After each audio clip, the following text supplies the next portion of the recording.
My husband was a senior military officer and a hardcore military fanatic. When I went into labor and my life was at risk, I begged him to sign the consent form for an emergency C-section. Instead, he looked at me coldly and asked, "What's the maximum cruising speed of a Boeing 747? Answer correctly and I'll sign." Later, my body tore from the prolonged labor and our son suffocated to death. He said calmly, as if reciting a fact, 1,127 kilometers per hour. Remember that? At that moment, I looked at his indifferent expression and realized that I no longer loved him. With that, I left behind the divorce papers and disappeared from his life. Felix, the military illiterate wife you were ashamed of will never come back. I placed the divorce papers and our son's ultrasound photos beneath Felix Brown's favorite aircraft model. Only that way would he ever notice them. I clutched my lower abdomen, a dull ache spreading through it, my face drained of color. Then, I booked a plane ticket to Salt River City and turned to leave. Lucy, our housekeeper, rushed out of the kitchen in a panic and stopped me. She hesitated and then said softly, "Ma'am, Admiral Brown said that as long as you're willing to study military knowledge, he won't stay angry with you." I gave a bitter smile and shook my head. Without looking back, I walked past her saying, "No need." Just as I arrived at the airport, Felix called me, something he rarely did. He suppressed his anger and accused me. "You snuck out on your own, caused a premature birth of our baby, and got my son killed, yet you still have the nerve to ask for a divorce?"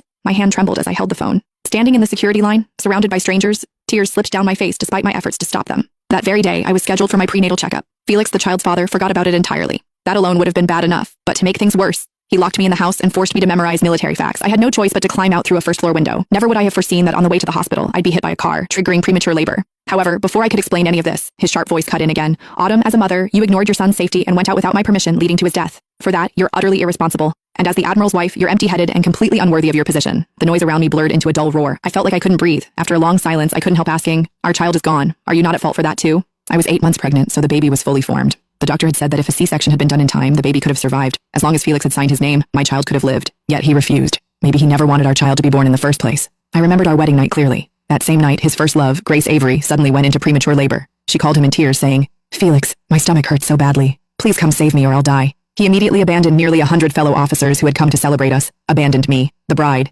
and rushed to the hospital like he'd lost his mind. "I'm the person Gracie loves the most. I'll sign the consent form. If anything happens, I'll take responsibility." In the end, Grace and her daughter were both safe. Felix finally relaxed. He sent over truckloads of supplements and supplies. He even personally cooked for them, willingly acting like a full-time caretaker.